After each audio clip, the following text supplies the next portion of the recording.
बिस्मिल्लाहिर्रहमानिर्रहीम। अस्सलाम वालेकुम students, myself Muzammil Ali. Welcome to my YouTube channel Education World. तो आज की जो मेरी वीडियो है ये है केमिस्ट्री सेकंड ईयर से रिलेटेड। इस वीडियो में हम चैप्टर नंबर 7 जो कि ऑर्गेनिक केमिस्ट्री का फर्स्ट चैप्टर बनता है इसको डिटेल के साथ देखेंगे। तो स्टूडेंट्स, लैपटॉप स्क्रीन की तरफ जाने से पहले आप सबसे गुजारिश है कि अगर आपने अभी तक मेरे चैनल को सब्सक्राइब नहीं किया तो चैनल को सब्सक्राइब कर दें और बेल आइकन को प्रेस कर दें ताकि मेरी न्यू वीडियो का नोटिफिकेशन आप तक बर वक्त पहुंच जाए। तो चलते हैं लैपटॉप स्क्रीन की। तो स्टूडेंट्स चलते हैं लैपटॉप स्क्रीन की जानिब और शुरू करते हैं आज का काम। तो जैसा कि सबसे फ्रंट पे सबसे ऊपर जो है ये मेरे चैनल का नाम शो हो रहा है आपको, एजुकेशन वर्ल्ड ऑफिशियल।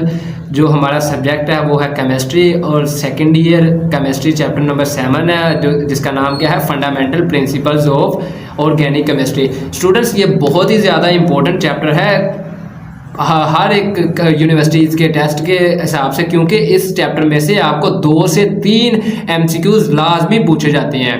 तो इस चैप्टर में हमारे पास जो है चैप्टर बहुत आसान है, लेकिन इसमें हर यूनिवर्सिटीज़ का टेस्ट है जिसमें आपके पास बड़ी बड़ी यूनिवर्सिटीज़ आ जाती हैं, जिसमें आपके पास ECAT आया था, MD कैट आया था, इसके बाद NUST का टेस्ट आया था, प्यास का टेस्ट आया था। उनमें 2 से 3 MCQs जो होते हैं वो इस चैप्टर के पूछे जाते हैं। तो स्टूडेंट्स शुरू करते हैं। तो इस चैप्टर के अगर मैं MCQs की बात करूं जो बनाए हैं मैंने, वो हैं आपके पास 64 MCQs हैं। ये वो MCQs हैं जो पेपर में जो पास पेपर जो हैं यूनिवर्सिटीज़ के उसमें रिपीट होते हैं। तो मेरे पास यहाँ पे अगर मैं बात करूं, मेरे पास यहाँ पे कितने MCQs हैं, यहाँ पे मेरे पास इस चैप्टर के अगर मैं बात करूँ तो इस चैप्टर के मेरे पास MCQs हैं, इस चैप्टर के अगर MCQs की बात करूं तो मेरे पास MCQs हैं 64। तो 64 MCQs हैं। आज के लेक्चर में हम हाफ MCQs करेंगे और जो हाफ MCQs रह जाएंगे उनको हम करेंगे फर्दर नेक्स्ट लेक्चर में। तो आज का हम लेक्चर को कंटिन्यू करते हैं और चलते हैं अपने फर्स्ट MCQs की तरफ। तो फर्स्ट MCQs क्या है, the state of hybridisation of carbon atom in methane. तो स्टूडेंट्स हैब्लाडाइजेशन वाला MCQs आपको पेपर में लाजमी पूछा जाता है। तो ये हर यूनिवर्सिटी के टेस्ट में लाजमी पूछा जाता है कि इसमें हैब्लाडाइजेशन कौन सी होगी। तो स्टूडेंट्स आपको सिंपली मेथड बताता हूँ। आपने जो है बड़े डिटेल से फर्स्ट ईयर में भी और सेकेंड ईयर में भी हैब्लाडाइजेशन को पढ़ा है, लेकिन यहाँ पे क्योंकि टेस्ट में क्या होते हैं हमारे पास MCQs होते हैं और शॉर्ट ट्रिक्स के हमने शॉर्ट ट्रिक से उसका आंसर देना होता है। तो स्टूडेंट्स इसका जो राइट आंसर जो है वो आप किस तरह चेक कर सकते हो, तो इसमें आपको मेथड मैं आसानी बता देता हूँ कि आपने क्या करना है, मीथेन या फिर जिसका भी आपको देगा आप क्या करो उसका स्ट्रक्चर ड्रा कर लो। अगर उसका स्ट्रक्चर जो है अगर उनके दरमियान सिंगल बॉन्ड है तो उसमें sp3 हैब्लाडाइजेशन होगी। अगर उसमें डबल बॉन्ड आएगा तो उसमें sp2 हैब्लाडाइजेशन होगी। अगर इसमें ट्रिपल बॉन्ड होगा तो उसमें कौन सी हैब्लाडाइजेशन होगी, sp हैब्लाडाइजेशन होगी। तो स्टूडेंट्स इस केस में अगर मैं इसका स्ट्रक्चर ड्रा करूं तो मीथेन के केस में एक सेंट्रल एटम कार्बन होता है और उसके चारों तरफ क्या होते हैं, सिंगल बॉन्ड के साथ हाइड्रोजन अटैच होते हैं। तो इस केस में क्या होगा कि मीथेन के क्योंकि सिंगल बॉन्ड आएगा, ये अल्केन है, तो इसमें कौन सी हैब्लाडाइजेशन होगी, इसमें हैब्लाडाइजेशन कौन सी होगी, sp3। तो ये है इसका राइट आंसर। तो चलते हैं सेकंड MCQs की जानिब। तो सेकंड MCQs क्या कह रहा है, इन टी से क्या बना था, tertiary butyl alcohol, the tertiary carbon is bonded with. तो जब टर्शरी कार्बन को हम बनाते हैं इसमें तो हमारे पास होता क्या है कि हमारे पास आ जाएगा ये कार्बन है, एक कार्बन, और इसको हर तरफ से क्या करेगा, कार्बन घेर लेगी। तो ये मेरे पास बन जाएगा कुछ इस तरह का स्ट्रक्चर। तो स्टूडेंट्स ये बन जाएगा कुछ इस तरह का स्ट्रक्चर। तो यहाँ पे क्या होगा, यहाँ पे OH बैठी होगी। तो अब क्योंकि हमारे पास जो कार्बन की वैलेंसी है हमने उसको देखना है, ये मेरे पास क्या होगी, ये मेरे पास आ गई टर्शरी अल्कोहल बन गई। तो ये टर्शरी जब अल्कोहल मेरे पास बन गई तो हमने क्या करना है कि हमने देखना है कि ये वाली जो कार्बन है जिसको हम टर्शरी कार्बन कहते हैं, ये कौन सी कार्बन है जिसको हम टर्शरी कार्बन कहते हैं। अब इस टर्शरी कार्बन के साथ मैंने क्या करना है, इसमें चेक करना है कि इसमें कितने हाइड्रोजन बैठे होंगे। ये मेरे पास टर्शरी कार्बन है। तो इसमें अगर मैं बात करूं कि इसमें कितने हाइड्रोजन बैठे होंगे, क्योंकि कार्बन की वैलेंसी आपने 4 पूरी करनी है। तो अगर मैं देखूं 1 2 3 और 4, कार्बन की वैलेंसी 4 पूरी है, तो इसके साथ कोई भी हाइड्रोजन नहीं बैठेगा। तो इसका राइट आंसर क्या है, नो हाइड्रोजन एटम। तो डेल्टा इज राइट आंसर। तो स्टूडेंट्स आ गया फिर हैब्लाडाइजेशन का MCQs नंबर 3। तो इसमें क्या कह रहा है, which which set of hybrid orbitals has planar triangular shape. तो ट्रायंगुलर शेप स्टूडेंट्स मैं दोबारा इसमें बता दूं कि आपके पास जो sp3 होती है हाइब्रिडाइजेशन, इसमें इसकी जो स्ट्रक्चर होता है वो क्या होता है, टेट्रागोनल होता है। और इसके बाद अगर sp की बात करूं ये क्या होता है, लीनियर होता है। और sp2 की बात करूं तो ये क्या होता है, ट्राइगोनल होता है, ट्रायंगुलर होता है, सॉरी। तो ये है इसका राइट आंसर। तो इसका स्ट्रक्चर क्या होगा, ट्रायंगुलर होगा, किसका, sp2 का, ये जिसमें डबल वो अल्कीन के केस में होती है। तो इसके बाद चलते हैं चौथे एमसीक्यूज के ऊपर। तो चौथा क्या कह रहा है, the chemist who synthesize urea from ammonium cyanate. तो ये क्या है, अमोनियम साइनेट से किसने यूरिया को तैयार किया था, सिंथेसाइज किया था। तो ये था, डायरेक्ट आपको बता देता हूँ ये कौन सा साइंटिस्ट का बहुत इंपॉर्टेंट एमसीक्यू थे, ये वूलर था। वूलर ने क्या किया था, फर्स्ट ऑर्गेनिक कंपाउंड को सिंथेसाइज किया था इन लेबोरेटरी। इसने किस तरह किया था, इसने वाइटल फोर्स जो थ्योरी थी जो कि बर्जीलियस ने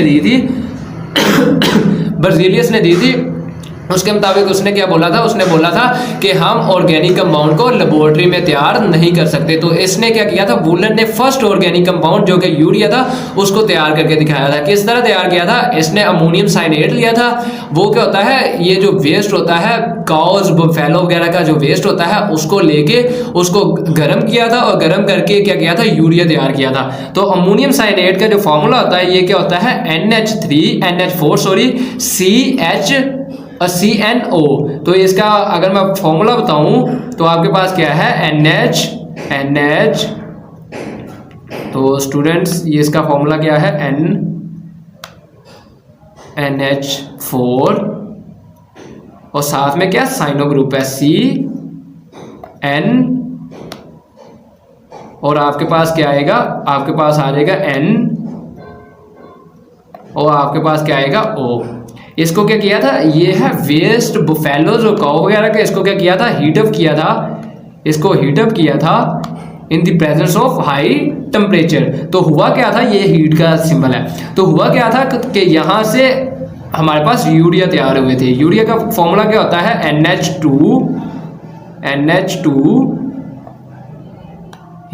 NH2 है और साथ में क्या है, कार्बन आए थे, कार्बोनाइल ग्रुप है O और साथ में क्या है, NH2। तो ये इस तरह ये जो है, ये जो मैंने बनाया है ये आपके पास किसका फॉर्मूला है, ये है अमोनिया का। तो ये इस तरह जो है वूलर ने क्या किया था, फर्स्ट ऑर्गेनिक कंपाउंड को लेबोरेटरी में तैयार किया था। तो ये बहुत ही ज़्यादा इंपॉर्टेंट एमसीक्यूज है। अब इसके बाद चलते हैं पांचवें एमसीक्यूज की जानिब। तो पांचवें एमसीक्यूज क्या कह रहा है हमारे पास, पहले इसको रेज कर लेते हैं। तो ये हमारे पास अब चलते हैं अपने नेक्स्ट एमसीक्यूज की तरफ। तो नेक्स्ट एमसीक्यूज क्या कह रहा है हमारे पास, तो इसका राइट आंसर जो है वो वूलर है, ठीक है। अच्छा नेक्स्ट एमसीक्यूज की तरफ चलते हैं। तो नेक्स्ट एमसीक्यूज क्या कह रहा है, लीनियर, हमारे पास जो नेक्स्ट एमसीक्यूज है वो क्या कह रहा है, linear shape is associated with the set of hybrid orbital. तो ये मैंने आपको पहले ही बता दिया था कि sp3 जो हाइब्रिडाइजेशन होती है उसमें क्या होती है, उसकी स्ट्रक्चर क्या होता है, उसमें स्ट्रक्चर होता है टेट्रागोनल उसकी ज्योमेट्री होती है। और अगर मैं बात करूं sp2 की तो उसमें क्या होता है, उसमें ट्रायंगुलर होती है। और अगर मैं बात करूं लीनियर की तो वो किसकी होती है, वो होती है हमारे पास sp की। तो इसका जो राइट आंसर है वो मेरे पास क्या है, sp हाइब्रिडाइजेशन। तो ये sp हाइब्राइड जो होते हैं इनकी शक्ल क्या होती है, इनकी जो शेप होती है वो हमारे पास क्या होती है, sp लीनियर होती है, सॉरी। तो ये है इसका अल्फा इज राइट आंसर। इसके बाद चलते हैं सिक्स एमसीक्यूज के, छठे एमसीक्यूज की जानिब। तो छठा एमसीक्यूज क्या कह रहा है, the double bond consist of. तो ये भी एमसीक्यूज इंपॉर्टेंट है कि डबल बॉन्ड जो है इसमें कौन कौन से बॉन्ड होंगे। तो स्टूडेंट्स याद रखें कि अगर सिंगल बॉन्ड होगा तो वो क्या शो करता है, अल्केन को। अल्केन जब भी होगी उसमें क्या होगी, sp3 हाइब्रिडाइजेशन होगी। और sp3 हाइब्रिडाइजेशन जब भी होगी तो उसमें क्या होगा, बॉन्ड जो बनेगा कार्बन कार्बन एटम के दरमियान वो क्या होगा, सिग्मा बॉन्ड होगा। अगर मैं इसकी बात करूं तो इसमें क्या होगा, दो कार्बन है, तो दो कार्बन है, मेरे पास दो कार्बन है, तो मेरे पास दो कार्बन के दरमियान क्या होगा कि जो ये डबल बॉन्ड बनेगा, एक इसमें जो नीचे वाला होगा ये होता है स्ट्रॉन्गर बॉन्ड, जिसको हम क्या कहते हैं, इसको नाम देते हैं सिग्मा बॉन्ड का। ये मेरे पास क्या है, सिग्मा बॉन्ड है, ये मेरे पास सिग्मा बॉन्ड है। और ये ऊपर वाला जो है मेरे पास, ये कौन सा बॉन्ड है, पाई बॉन्ड है। तो स्टूडेंट इसका एक और क्लियर करता जाऊं, यहाँ पे जो आपके पास सिग्मा बॉन्ड होता है ये बहुत ही ज्यादा ये स्ट्रॉन्गर बॉन्ड होता है। इस वजह से ही अल्केन जो होते हैं ये क्या होते हैं, नॉन रिएक्टिव होते हैं, यानी कि ये जल्दी रिएक्ट नहीं करते।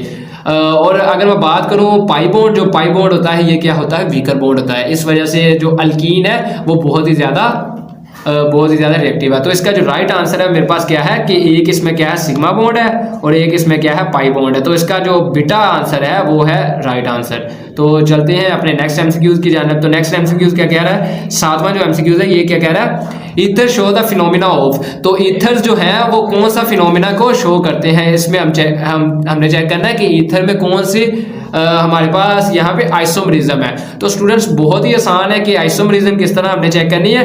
तो अगर हमें पता होगा कि हमारे पास आइसोमरिज्म होती क्या है, आइसोमरिज्म क्या होती है कि ऐसे ऑर्गेनिक कंपाउंड जिनमें उनका स्ट्रक्चर सेम होता है लेकिन जिनमें मॉलिक्यूलर फार्मूला सेम होता है लेकिन स्ट्रक्चर फार्मूला जो होता है वो डिफरेंट होता है, उसको हम कहते हैं आइसोमरिज्म।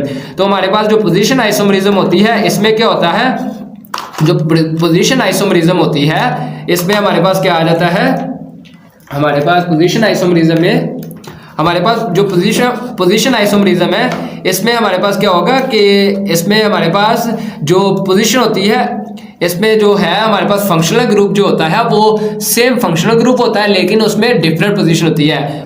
पोजीशन आइसोमरिज्म में क्या होता है कि ऐसे ऑर्गेनिक कंपाउंड जिनका मॉलिक्यूलर फार्मूला सेम होगा लेकिन डिफरेंट फार्मूला, जो स्ट्रक्चर फार्मूला होगा डिफरेंट होगा। किसकी वजह से होगा कि उसमें क्या होगा कि जो है उनमें क्या होगा कि उनमें क्या होगा कि जो हमारे पास उनमें क्या होगा कि हमारे पास जो फंक्शनल फार्मूला है, फंक्शनल ग्रुप जो है वो सेम होगा लेकिन उनकी पोजीशन क्या होगी, डिफरेंट होगी। यानी कि सेम फंक्शनल फार्मूला जो होगा, फंक्शनल ग्रुप जो होगा वो डिफरेंट पोजीशन पे लाइज करेगा। तो ये होता है हमारे पास पोजीशन आइसोमरिज्म। फंक्शनल आइसोमरिज्म इसका उल्टा है। इसमें क्या होती है कि फंक्शनल आइसोमरिज्म में क्या होती है कि फंक्शनल आइसोमरिज्म में जो फंक्शनल ग्रुप होता है वो डिफरेंट होता है लेकिन उनकी पोजीशन जो होती है वो सेम वगैरह हो सकती है। अच्छा, इसके बाद मेटामरिज्म क्या होती है आपके पास कि इसमें क्या होता है कि फंक्शनल ग्रुप आपका सेम होता है लेकिन उसके इर्द गिर्द क्या होती है, इन unequal distribution of carbon atom होती है। यानी कि कार्बन एटम की जो डिस्ट्रीब्यूशन होती है वो यानी कि सेम नहीं होती है, अनइक्वल होती है। इसके बाद सिस एंड ट्रांस आई थी, इसको ज्योमेट्री आइसोमरिज्म भी कहते हैं। तो सिस एंड ट्रांस में क्या होती है कि आइडेंटिकल जो ग्रुप्स होते हैं वो क्या करते हैं, आइडेंटिकल ग्रुप्स जो होते हैं वो स्पेस में चले जाते हैं। इस वजह से इसको बोलते हैं, ये क्या है, सिस एंड ट्रांस आइसोमरिज्म है।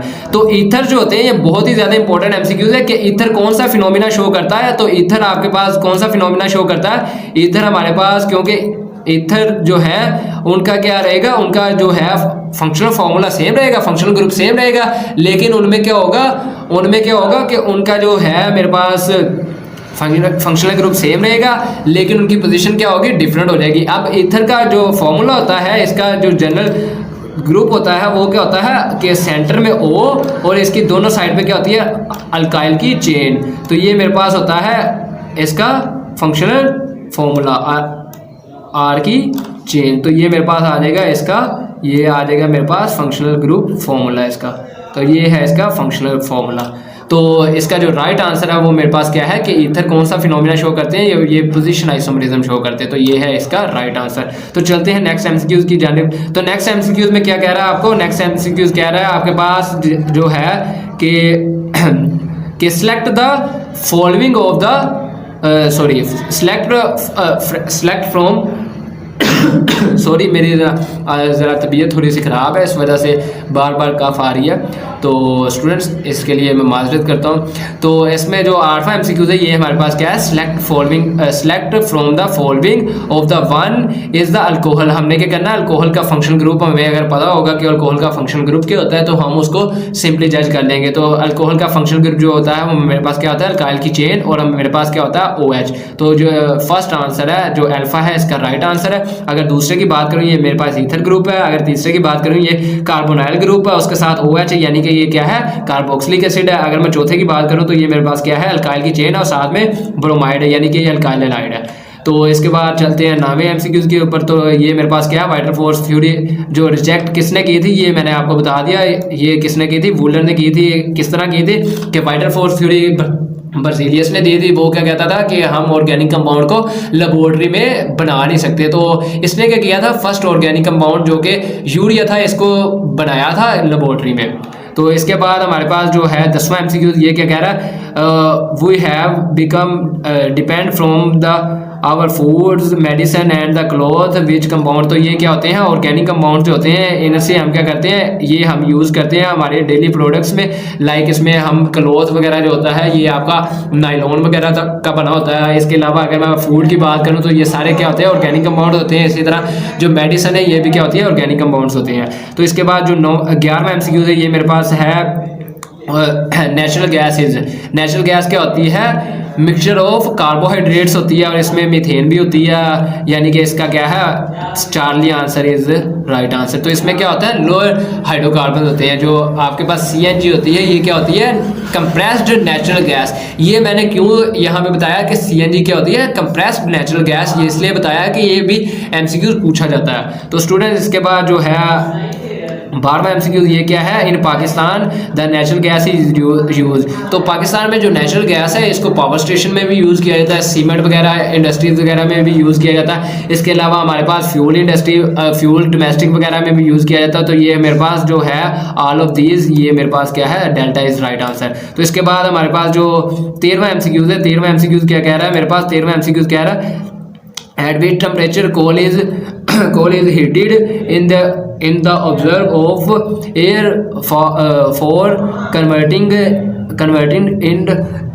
sorry it into the coke gas and coal tar. तो ये हम कोल को किस टेम्परेचर पे हीट करते हैं कि हमारे पास क्या होता है, कोक बनती है, हमारे पास क्या क्या बनती है, कोक बनती है, कोल गैस बनती है और कोल तार बनती है। तो स्टूडेंट्स यहाँ पे कोल तार से ही मैं आपको बता दूं कि ये बहुत ही ज़्यादा इंपॉर्टेंट एरोमेटिक कंपाउंड है। इससे हम 200+ एरोमेटिक कंपाउंड्स हासिल करते हैं। तो इसका जो राइट आंसर है मेरे पास जो है, किस टेम्परेचर पे आप करते हो, तो इस जो टेम्परेचर होता है बहुत ही ज़्यादा हाई होता है।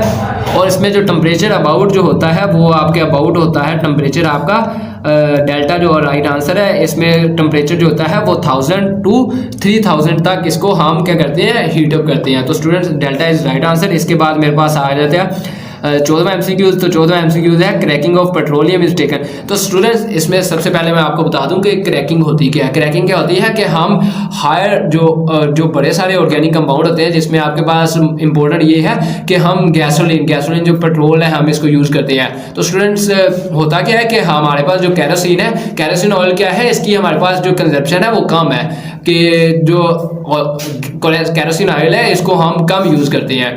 तो इसकी जो कंजप्शन हमारे पास कम है, इसलिए हम क्या करते हैं कि इसको कैरोसिनॉल हो गया, इसके अलावा डीजल वगैरह हो गया, इनको हम क्या करते हैं, कन्वर्ट करते हैं पेट्रोल में, तो यानी कि कैरोसिन ऑयल में, तो सॉरी गैसोलीन में कन्वर्ट करते हैं। तो ये किस तरह करते हैं कि हम क्या करते हैं, उसकी क्रैकिंग करते हैं। क्रैकिंग के जरिए हम क्या करते हैं, उसको कन्वर्ट कर लेते हैं। तो इसका राइट जो आंसर है, हमने क्या करना है, क्रैकिंग ऑफ पेट्रोलियम। पेट्रोलियम को जब क्रैक करते हैं तो थर्मल क्रैकिंग क्या होती है कि जिसमें हम क्या करते हैं, बड़े सारे जो कंपाउंड है ऑर्गेनिक कंपाउंड को कन्वर्ट करते हैं छोटे कंपाउंड में, लाइक गैसोलीन में। तो इसमें आपके पास थर्मल यानी कि हीट देंगे तो ये थर्मल क्रैकिंग होगी। अगर कैटलिस्ट यूज़ करेंगे तो कैटालिटिक क्रैकिंग होगी। अगर स्टीम यूज़ करेंगे तो वो क्या होगी, स्टीम क्रैकिंग होगी। तो इसमें जो है पेट्रोलियम की जो आपके पास क्रैकिंग की जाती है वो हर मेथड से की जाती है, यानी कि डेल्टा इज राइट आंसर। ये टाइप्स हैं। अच्छा चलते हैं 15वें एमसीक्यूज़ के ऊपर। तो 15वां एमसीक्यूज़ क्या है, स्ट्रक्चर ऑफ अल्काइन। तो स्टूडेंट्स यहाँ से ही बस पता चल गया कि मैंने शुरू में बताया कि अल्केन होगी उसमें sp3 हाइब्रिडाइजेशन होगी, अगर अल्कीन होगी उसमें sp2 हाइब्रिडाइजेशन होगी, अगर अल्काइन होगी तो उसमें क्या होगी, sp हाइब्रिडाइजेशन होगी। तो स्टूडेंट्स ये सारा एमसीक्यू जो है वो आपने जब पढ़ा मैंने, तो ये मेरे पास क्या है कि इसमें क्या होगी, sp हाइब्रिडाइजेशन होगी।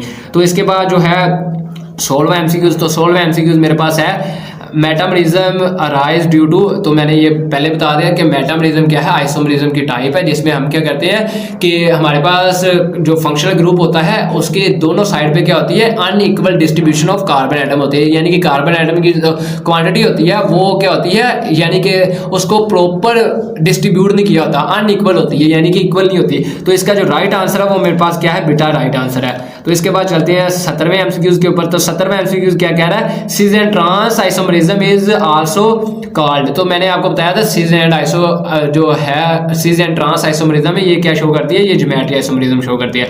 तो अल्फा इज राइट आंसर। इसके बाद आपके पास आया था 18वां एमसीक्यू, ये क्या है, coal, petroleum and natural gas are the important source of, ये क्या है, ऑर्गेनिक कंपाउंड के इंपॉर्टेंट सोर्स है, तो अल्फा इज राइट आंसर। इसके बाद हमारे पास 19वां एमसीक्यू है हमारे पास, organic compound are classify into. तो ऑर्गेनिक कंपाउंड जो होते हैं इनकी तादाद बहुत ज़्यादा है, इसलिए हम क्या करते हैं, इनको क्लासीफाई करते हैं साइक्लिक एंड एसाइक्लिक कंपाउंड्स में। तो ये भी क्या होते हैं, ऑर्गेनिक कंपाउंड्स हैं। ये तो जाहिर सी बात है ऑर्गेनिक कंपाउंड है, लेकिन हम इनको क्या करते हैं, क्लासीफाई करते हैं दो क्लासेस में। एक होती है आपके पास साइक्लिक कंपाउंड्स, एक होते हैं a cyclic compound. Cyclic compounds क्या होते हैं, जिसमें जो हाइड्रोकार्बन है वो क्या करते हैं, साइकिल बनाती हैं। और जो ए साइक्लिक है, इनसे क्या मुराद है, ए से क्या मुराद है, ए साइक्लिक से क्या मुराद है कि वो साइकिल नहीं बनाएंगे।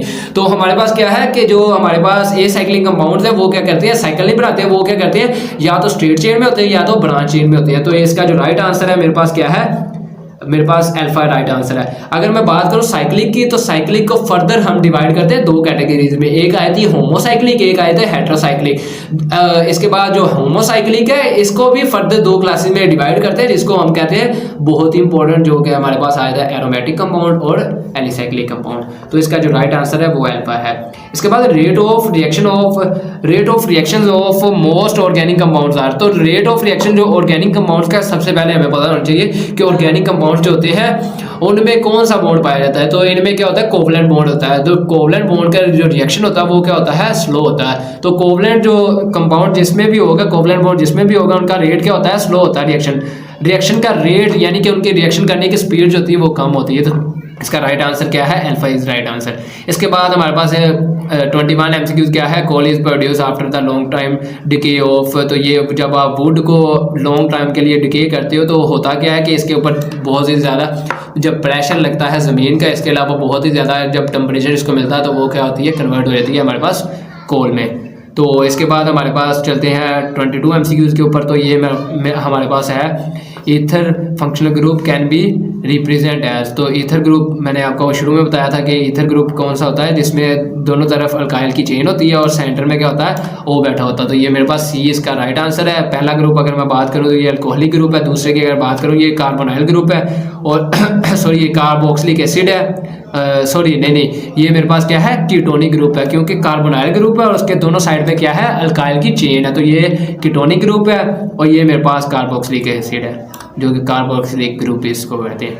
इसके बाद चलते हैं अपने 23 एमसीक्यूज के ऊपर। तो 23 एमसीक्यूज क्या कह रहा है, 2 propanol can be show isomerism. तो ये मेरे पास क्या है, 2 प्रोपानोल। तो जब इसका स्ट्रक्चर हम बनाएंगे तो स्ट्रक्चर इसका क्या आ जाएगा, तो स्टूडेंट्स स्ट्रक्चर इसका बनाते हैं तो प्रोपानोल यानी कि 3 कार्बन होंगी, तो ये कुछ इस तरह बनेगा।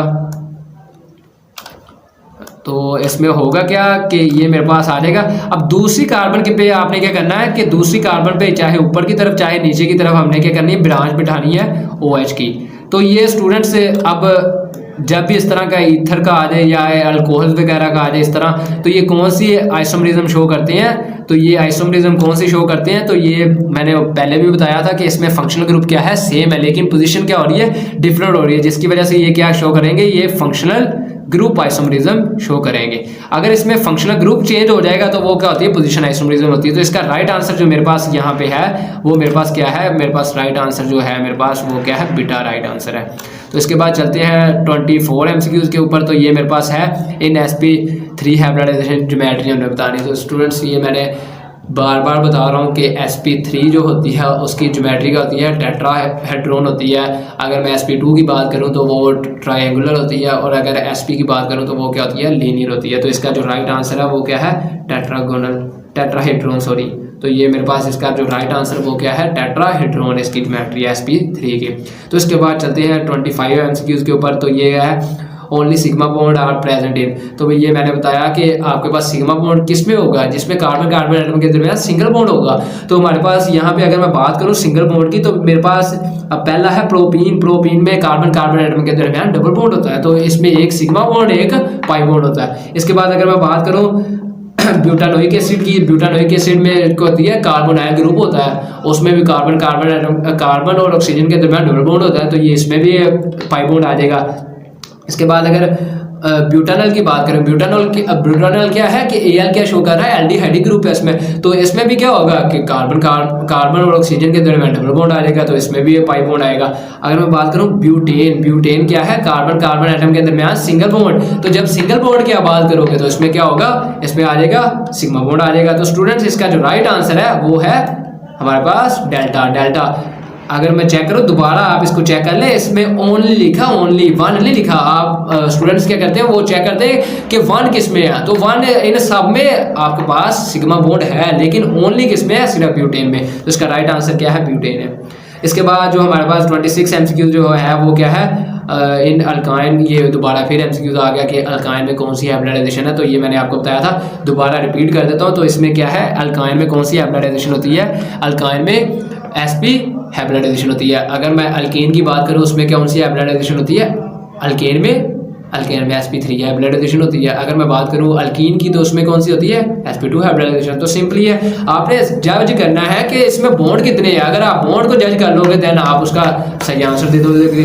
तो इसमें जो इसका राइट आंसर है स्टूडेंट्स, इसमें मिस्टेक ये हुई है कि यहाँ पे बाय मिस्टेक यहाँ पे 2 हो, यहाँ पे 3 होगा, इन दोनों में से इसमें 3 होगा, और इसमें जो इसका राइट आंसर है वो क्या है, sp है। तो ये इसका राइट आंसर है। इसके बाद आया था हमारे पास 27 MCQ। तो ये क्या है, octane number of any fuel can be improved. तो ये मैं स्टूडेंट्स बता दूं कि आप जो क्रैकिंग का प्रोसेस करते हो, ये क्या है, पेट्रोलियम की क्वांटिटी को इंक्रीज करने के लिए, इसको क्वांटिटी को इंक्रीज करने के लिए, दोबारा बता रहा हूँ, पेट्रोल की गैसोलीन की क्वांटिटी को इंक्रीज करने के लिए। लेकिन उसकी क्वालिटी को आप किस तरह इंक्रीज करते हो, उसके लिए आप रिफॉर्मिंग करते हो। रिफॉर्मिंग के प्रोसेस से आप उसको क्या करते हो कि इसमें होता क्या है कि आपका जो स्ट्रेट चेन जो ऑर्गेनिक कंपाउंड होता है उसको आप कन्वर्ट कर देते हो ब्रांच में। तो इस तरह उसकी क्या होती है, उसका ऑक्टेन नंबर इंक्रीज होता है। तो जो क्वालिटी को बयान करता है वो क्या है, ऑक्टेन नंबर। तो स्टूडेंट जब आप पेट्रोल पंप वगैरह पे भी जाते हो,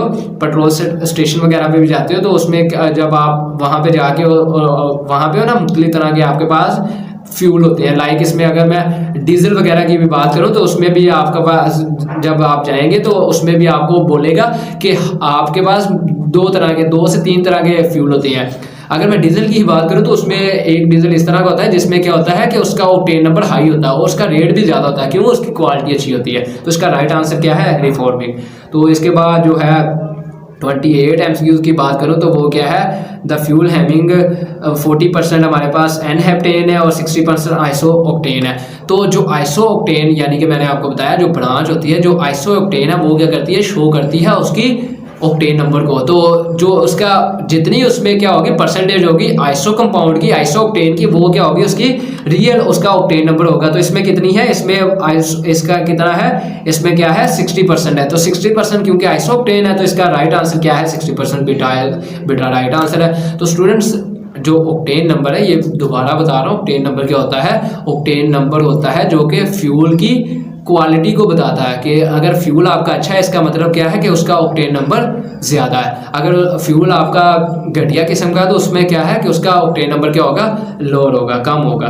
तो इसके बाद क्या है कि ऑक्टेन नंबर को किस तरह आप इम्प्रूव कर सकते हो। तो एक मेथड होता है कि आप क्या करते हो कि आपके पास जो स्ट्रेट चेन जिसको आप एन भी बोलते हो कि एन साइक्लिक जो है, जिसमें क्या है कि आपके पास कार्बन एटम क्या है कि एक लॉन्ग चेन में है, तो उसको हम क्या करते हैं, उसको ब्रांच में जब कन्वर्ट कर देंगे तो देन उसका क्या होगा, उसका हमारे पास क्या होगा, हाँ जी, उसका ऑक्टेन नंबर ज़्यादा हो जाएगा। इसके अलावा दूसरा मेथड इसमें क्या होता है कि आप उसमें एंटी क्या आपने क्या करना है, एंटी ऑक्टेन नंबर यूज़ करें, यानी कि एंटी आप क्या करें, एंटी फ्यूल यूज़ करें। लाइक इसमें आपके पास बहुत ही ज़्यादा इंपॉर्टेंट आता है टेट्रा इथाइलेट, जो कि बहुत ही ज़्यादा इंपॉर्टेंट है। इसको हम यूज़ करते हैं ताकि हम क्या करें, ऑक्टेन नंबर को इंक्रीज़ कर दें। हम क्या करेंगे, फ्यूल में क्या करेंगे, टेट्रा इथाइलेट को जब हम उसमें डाल देंगे तो वो क्या करेगा, उसके जो ऑक्टेन नंबर है उसकी क्वालिटी को ज़्यादा अच्छा कर देंगे, यानी कि उसकी क्वालिटी को इंक्रीज़ कर देगा। इसके बाद चलते हैं 29 MCQ है वो क्या है, which of the dam sorry. तो ये हमारे पास क्या है कि which of them is heterocyclic organic compound. तो हेट्रोसाइक्लिक क्या है कि जिसमें जो साइकिल है वो क्या है कार्बन हाइड्रोजन के अलावा कोई अदर एलिमेंट आ जाता है। तो इसमें जो हमारे पास बेंजीन है इसमें क्या है C6H6 इसका जो है वो बेंजीन सिंपल इसका जो है फॉर्मूला बन जाता है जो कि साइकिल स्ट्रक्चर कुछ इस तरह का बनता है। स्टूडेंट्स ये क्योंकि यहाँ पे बनाना थोड़ा सा टफ है तो ये कुछ इस तरह का होगा। इसकी 6 साइडें होंगी और इसके अंदर क्या होगा डबल क्या होता है alternating single and double bond होता है। तो इसमें क्या है कार्बन हाइड्रोजन होता है same as it is. Propane जो है ये अल्केन है C5H12 ये इसका फॉर्मूला है। इसके बाद अगर मैं नेफ्थलीन की बात करूँ तो ये जब 3 आप बेंजीन को जोड़ोगे तो इसमें भी क्या होगा ये बन जाएगा नेफ्थलीन। तो इसके बाद हमारे पास पायराडीन जो है पायराडीन इसका राइट आंसर है। ये क्या होती है ये हमारे पास हेट्रोसाइक्लिक कंपाउंड है। तो हेट्रोसाइक्लिक कंपाउंड है इसका अगर मैं बात करूँ इसका किस तरह का स्ट्रक्चर होता है ये भी बेंजीन टाइप होता है लेकिन कुछ इस तरह का इसका स्ट्रक्चर होता है। ये हमारे पास ये बेंजीन बना दी और यहाँ पे ही बेंजीन का ये वाला जो कोना है यहाँ पे आपके पास हाइड्रोजन बैठा होता है और इसके साथ क्या होता है यहाँ पे सॉरी नाइट्रोजन बैठा होता है और साथ में एक हाइड्रोजन बैठा होता है। तो ये स्ट्रक्चर होता है किसका पायराडीन का।